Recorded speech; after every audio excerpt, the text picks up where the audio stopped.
क्या वो मौलाना तौकीर पर हुए एक्शन से डर गए?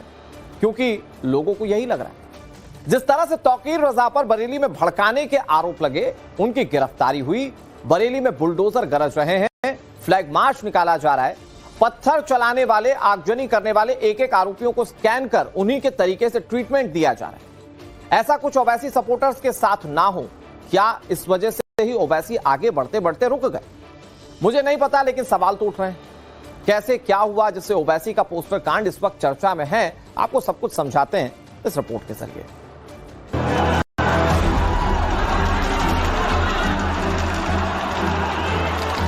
आप मेरे गुनाहगार बना लीजिए, आप ही रख लो।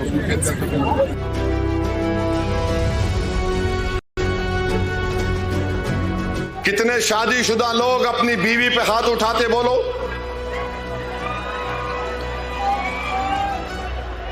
बोलो।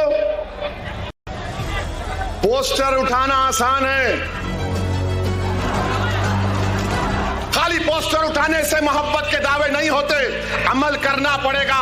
दुश्मन जो चाह रहा है वो मत करो, कानून के दायरे में रहकर हर बात बोलो। मरने को तैयार हो इस काश के लिए, इन गरीबों के लिए। मेरी जबान न जुल्म से खामोश होगी, मेरी जबान न जबर से खामोश होगी।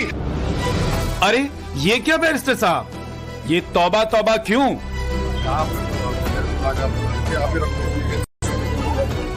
क्यों ओवैसी साहब, योगी बाबा का बरेली में रौद्र रूप देखकर कहीं?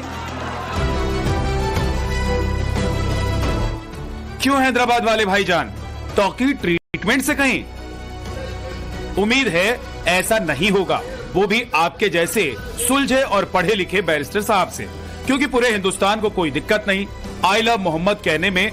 भला क्या दिक्कत है साहब? सनातन को जीने वाला ये हिंदुस्तान तो आई लव मोहम्मद कहता ही आ रहा, क्योंकि सनातन मतलब ही तो सबका सम्मान है। वो कल भी था, आज भी है, इसमें कुछ नहीं बदला। लेकिन ये जो मोहब्बत के नाम पर तमाशा खड़ा करने की कोशिश देश में कुछ जगहों पर हुई, उसके बाद सवाल उठने लगे, और उसमें भी जिस तरह से इस देश की मुस्लिम लीडरशिप ने इसे हवा दी और अब अचानक सुर बदल गए।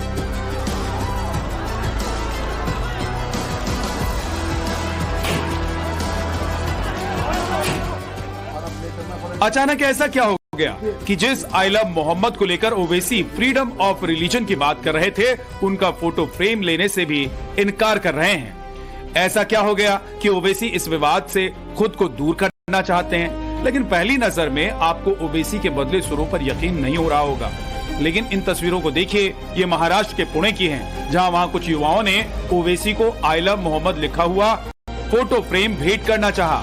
ओवैसी ने युवाओं के साथ तस्वीरें खिंचवाई, लेकिन फ्रेम लेने से मना कर दिया। ओवैसी खुद बोल रहे हैं कि मुझे इसमें मत डालो, ये बड़ा मामला है। आप मेरे गुनाहगार बना लीजिए, आप ही रख लो। आप मेरे गुनाहगार बना लीजिए, आप ही रख लो। आई लव मोहम्मद के पोस्टर ओवैसी क्यों नहीं लेना चाहते?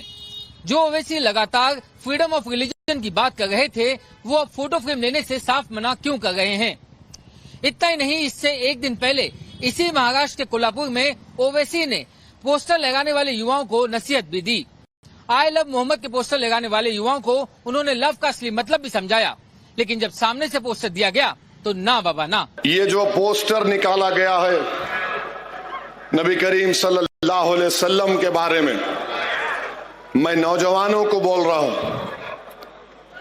अगर आप मोहम्मद सल्लल्लाहु अलैहि वसल्लम से मोहब्बत करते हैं, कितने लोग आई लव मोहम्मद बोलते? हाथ उठाओ।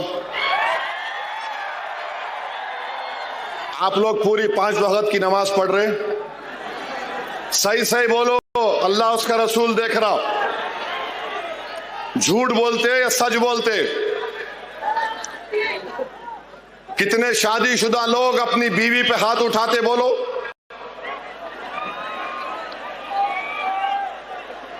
बोलो।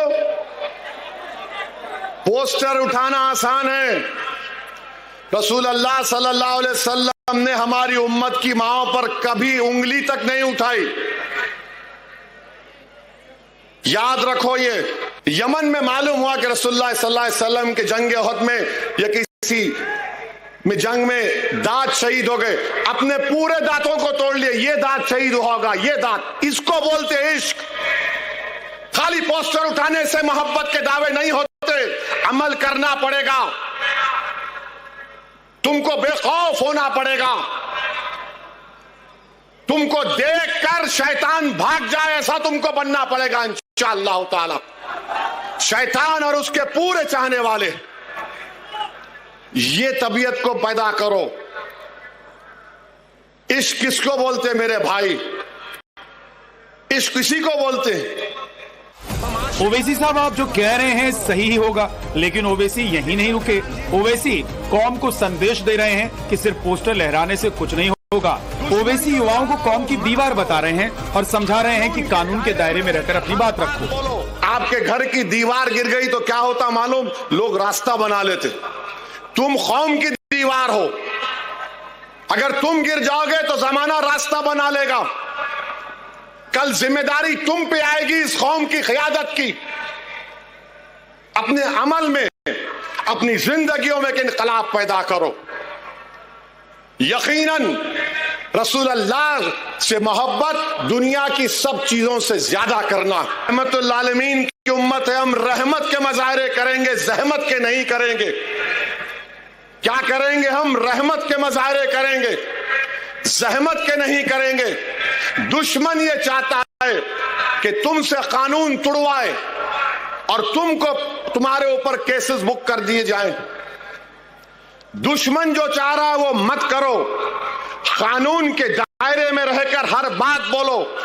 अब सवाल है कि आखिर ओवैसी के तेवर एकदम बदल कैसे गए? यूपी में आइलम मोहम्मद विवाद को भड़काने वालों पर शिकंजा कस गया है। हिंसा के आरोपियों पर कानून का डंडा चल रहा है। बुलडोजर एक्शन भी हो रहा है। माहौल खराब करने वालों को चुन चुन कर खोजा जा रहा है। मौलाना तौकीर रजा सलाखों के पीछे भेज दिए गए। क्या यही वजह है कि ओवैसी साहब ने पोस्टर लेने से तौबा तौबा कर लिया? इस सवाल का जवाब ओवैसी ही दे सकते हैं, या ये हो सकता है कि असदुद्दीन ओवैसी समझ गए हैं कि चिंगारी भड़काने का अंजाम हमेशा बुरा ही होता है। क्योंकि कानपुर से शुरू हुआ ये आई लव वाला विवाद आज देश के अलग अलग हिस्सों में फैल चुका है। तब कानपुर में हुए विवाद के बाद असदुद्दीन ओवैसी ने फ्रीडम ऑफ रिलीजन की बात कही थी। उसके बाद जब बरेली में हिंसा करने वालों पर एक्शन हुआ तो भी ओवैसी ने सवाल उठाए थे। आपका नाम क्या है सर? स्मिथ। हाँ, स्मिथ नाम होगा। आई लव स्मिथ में करूंगा। इसमें कौन सा एंटी नेशनल बात है? इसमें कौन सा वायलेंस का प्रमोशन का बात है?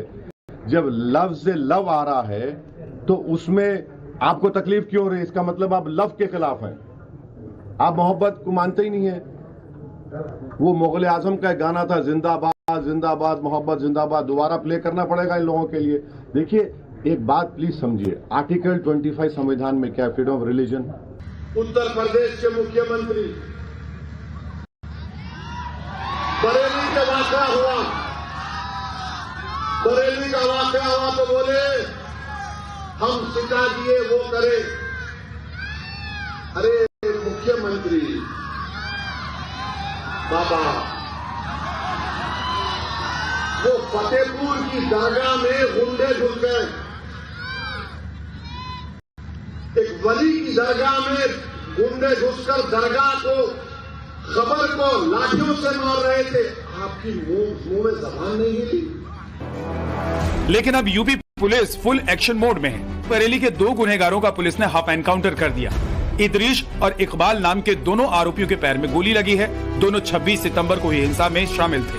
बरेली हिंसा के हर गुनहगार का काला चिट्ठा सामने आ रहा है। बरेली में दंगा भड़काने के लिए 5000 लोगों को एक्टिव किया गया था। अगर 40,000 की भीड़ जुट जाती तो ये लोग उसको उकसाते और दंगा भड़काते।